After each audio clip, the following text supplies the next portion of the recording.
Kauwi natin galing trabaho.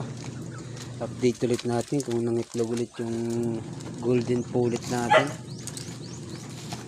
Sana nangitlog para tuloy-tuloy siya, guys. Tignan natin. Ay, nangitlog na ulit siya.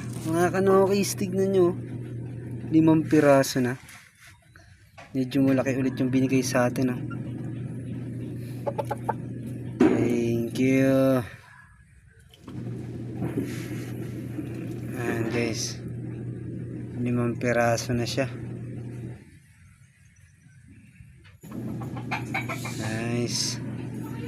Good work, good work. Mukhang maganda ang ano natin. Yun lang, guys. Peace out. Update 5 eggs na po si golden pullet. Ayan siya.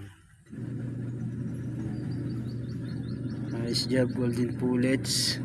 Paramihin natin ang lahi mo. Peace out.